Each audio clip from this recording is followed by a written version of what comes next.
Check out carmarshal.com. The link is in the description. They help support us.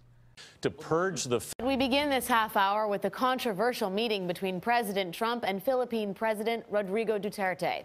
It comes as Duterte continues to cultivate a violent image. On Friday, he told an audience he committed murder at age 16. And since taking office last year, Duterte is following through on his campaign promise to purge the Philippines of illegal drug use. It's a pledge that's come with a price of thousands of lives lost, as Kylie Atwood reports from Manila. It's almost 3 in the morning here in Manila, and we're seeing the results of Duterte's war on drugs and his pledge to slaughter all drug users. Police are responding to the murder of a drug user, and we're going to go see the scene. When there's something happening here, then you stay here to watch them who is dead. They're waiting here to see who died, Yeah. who was killed.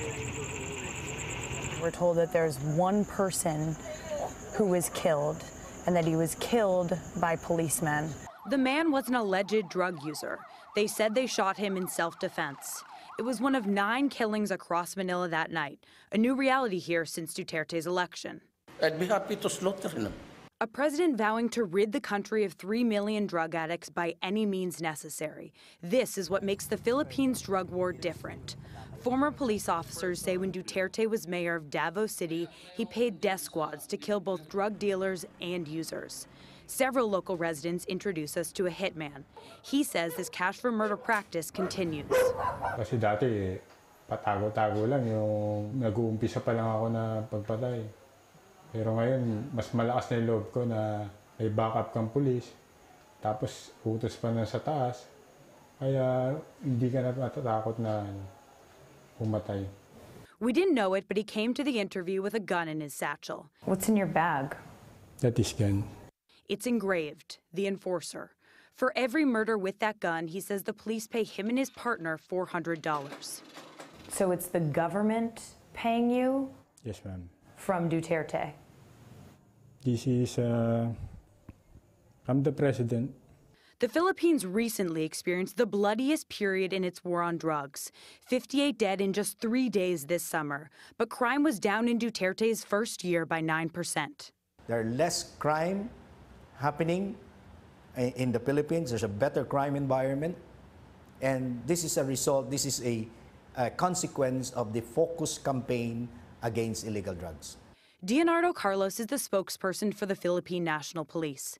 Despite Duterte's public comments endorsing the killing of drug users, Carlos says the police follow the rule of law and they are not hiring hitmen. People out in the communities here say that there are rogue hitmen who are killing drug users and they're backed by the police. What do you say to that? Okay, these are all allegations. They have to prove that. We are conducting motu proprio investigation when there is a death. Are the hitmen who are wearing masks and out killing people, are they lying when they say that they're backed by the police? We don't employ, we do not use, as you said, maskmen or vigilante group. On the whole, do you think that this effort has been successful? We are looking at the two main objectives. Have we reduced the number of drug personalities or drug users and lessened the demand? Have we accomplished our target? Yes, we did. We embedded with the Quezon City Police outside of Manila on a daily anti-drug operation, going house to house, rounding up drug users. We are going to convince them to surrender. Fearful faces lined the streets as the police shuffled through. At our third stop, a child cried as the police took away her father for drug testing.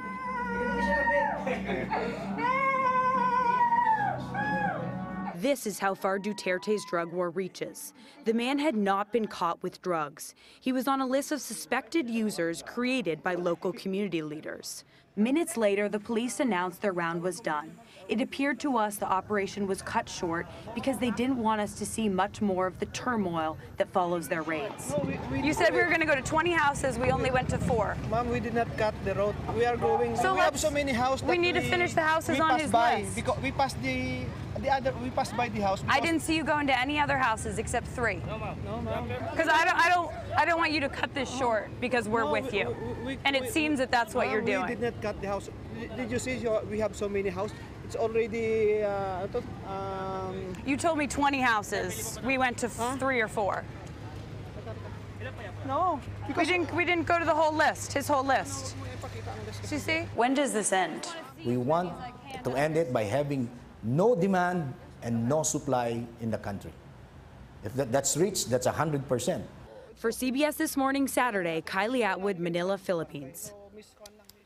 Wow. Yeah, murdering drug users is a shocking tactic if that's what's being employed. Especially when they're put on lists, you know, without any real accusations. Shocking. Yeah.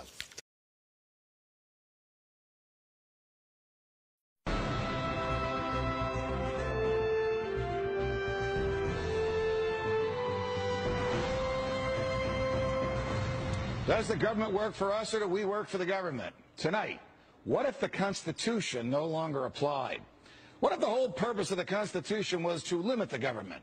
What if Congress's enumerated powers in the Constitution no longer limited Congress, but were actually used as a justification to extend Congress's authority over every realm of human life? What if the president, meant to be an equal to Congress, has instead become a democratically elected, term-limited monarch? What if the president assumed that everything he did was legal just because he's the president? What if he could interrupt your regularly scheduled radio and TV programming for a special message from him? What if he could declare war on his own? What if he could read your emails and your texts without a search warrant? What if he could kill you without warning? What if Supreme Court justices no longer looked to the Constitution to determine the constitutionality of a law, but rather simply to what justices who preceded them thought about it? What if the rights and principles guaranteed in the Constitution have been so distorted in the past 200 years as to be unrecognizable by the founders? What if the 50 states were no longer sovereign entities, equals to each other, and parents of the federal government they voluntarily constituted? What if the states were mere provinces of a totally nationalized and fully centralized government? What if the Constitution was amended stealthily, not by constitutional amendments duly ratified by the states, but by the constant and persistent expansion of the federal government's role in our lives? What if the federal government decided if its own powers were proper and constitutional? What if the Constitution were no longer the supreme law of the land? What if you needed a license from the government to speak, to assemble, or to protest against the government? What if the government didn't like what you planned to say, and so it didn't give you the license? What if the right to keep and bear arms only applied to the government? What if posse comitatus, the federal law that prohibits our military from occupying our streets, were no longer in effect? What if the government considered the military an adequate dispenser of domestic law enforcement? What if cops looked and acted like troops and you couldn't distinguish the military from the police? What if you were not secure in your person, in your papers, and in your property? What if federal agents could write their own search warrants in defiance of the Constitution? What if the government could decide when you were and were not entitled to a jury trial? What if the government could take your property whenever it wanted? What if the government could continue prosecuting you until it got the verdict it wanted? What if the government could force you to testify against yourself simply by labeling you a domestic terrorist? What if the government could torture you until you said what the government wanted to hear? What if people running for president actually supported torture? What if the government tortured your children to get to you? What if government judges and government lawyers intimidated juries into convicting the innocent? What if the government could send you to your death and your innocence meant nothing so long as the government's procedures were followed? What if America's prison population, the largest in the world, was a cruel and unusual way for a country to be free? What if half the prison population never harmed anyone but themselves? What if the people had no rights except those the government chose to let them have? What if the states had no rights except to do as the federal government commanded? What if our elected officials didn't really live among us, but instead all had their hearts and homes in Washington, D.C.? What if the government could strip you of your rights because of where your mother was when you were born? What if the income tax was unconstitutional? What if the states were convinced to give up their representation in Congress? What if the government tried to ban you from using a substance in your body that is older than the government itself? What if voting didn't mean anything anymore because both political parties stand for big government? What if the government could write any law, regulate any behavior, and tax any event? The Constitution be damned. What if the government was the reason we don't have a Constitution anymore? What if you could love your country but hate what the government has done to it? What if sometimes to love your country you had to alter or abolish the government? What if Jefferson was right? What if that government is best which governs least? What if I'm right? What if the government is wrong? What if it is dangerous to be right when the government is wrong? What if it is better to perish fighting for freedom than to live as a slave? What if freedom's greatest hour of danger is now?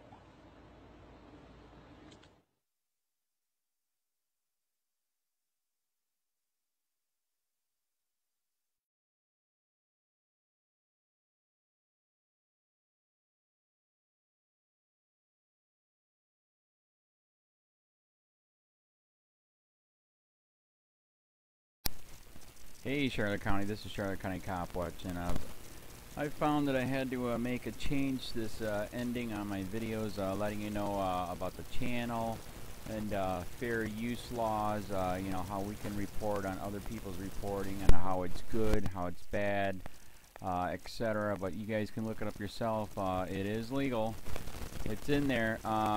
But like I've told you before, that I've been cut off from making money on YouTube for 4 years. It's really weird, bizarre, but they cut the money off, but they said you can keep the channel, and now YouTube makes all the money. And if you get bored, plug it into Social Blade website, and you'll see that they are making a huge amount off the site. Right now it's at 63 million views, 53,000 subscribers, almost 3 million views a month.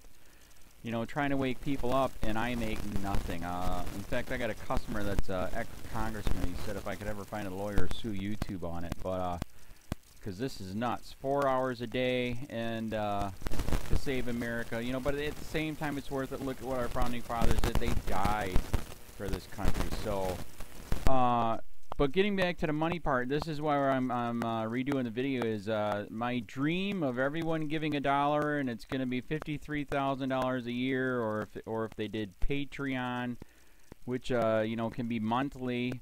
That is not working. That'd be great if it did. Nothing is perfect. And I appreciate the people that do donate, you know, what they can on PayPal. And there again, I'm letting you guys know that is not much. Is, you know, monthly is, oh my god. So anyways, yes, you cannot live on it. It's very, very, very low amount. But the dollar things, I do appreciate that. But when I first said everybody give $1, that's not working. I'm just letting you guys know it's, yeah, that dream. Everybody gives $1. 53,000 subscribers, it's not working. So yes, if you can give more than that, you know, I appreciate it. Like I said, you know, I'm in a unique situation where, you know, we're already debt free, and I'm not rich, but with the little business that we have, I am able to do what I am able to do 45 hours a day, you know, letting you guys know what's going on. In 4 years, I've did the whole thing myself. 12,000 videos on there. I literally get emails where people are like, holy crap, I never knew it was this bad. And it is this bad, and it's getting worse every day because we have the internet, we have cell phones, we have cameras everywhere now, and it's just disgusting what's going on. And then, as you guys know too, we got Trump, we got Jeff Sessions doing a war on drugs, and now he wants to go after the forfeiture laws again. It's just unfreaking real. So if you can give more than that dream of everybody giving $1, yeah, that old video, that's not working. They're not, they're just not. So anyways, if you can give more than that dream is not working. Hardly anybody is giving. There you go. So that's why I'm remaking the video. If you can give more than that, that would be great. And there again, like I said, the Patreon's there. There is some people on there that are starting to give, but there again, it's very, very low. And like I said, I don't want to get rich off of that. I'm going to keep doing what I'm doing because, you know, it's still so stinking corrupt. It's not even funny. My court case that I'm going to be paying out of my pocket myself with Charlotte County's coming up. They illegally looked me up and then posted all my information on LEOAFFAIRS website. They basically doxed me, however you want to say that. I forget what the word is, and they outed me, man. And that information on that site went out to 500 sheriffs, deputies, people that work at the jail, etc., etc., etc. So, yeah, it is very, very scary, but we're going to do a federal case, 1983 case, violating freedom of speech. We have 17 cameras in the house now. We got 2 cameras in the car. I always carry a camera plus a cell phone. A lot of people are highly recommending I get a vest now. If I could, if the wife would let me, I would run for sheriff. We are trying to push the thing nationwide right now, where just to mix it up and to get the topics out there is register to run for sheriff, NPA, no party affiliation, as a write-in, and that is completely free, and you can participate in the elections. And there's a lot of stuff. We got a guy, James McLinnis in Pinellas County, Tampa, who almost won. He experienced the corruption himself. The story is unbelievable. Look him up. It's mind-blowing what they did. It pissed him off. He is very, very smart. He has way more money than I did. He ran for sheriff at the last 3 months last year in 2016 and almost won. He got all of the black vote. And the reason why he did that is because he ran in, I will not bust, we're in Florida, I will not bust anybody for weed anymore unless it's an ungodly huge amount, like pounds. And then he also ran in, no more victimless crimes, no more of this freaking road pirate bull crap. And then he was going to cut the budget by 30%. And when you think about that, you can. If you stop the road pirates, you can get rid of a bunch of people. Gone. So, the wife has been saying, yes, I can, yes, I can't.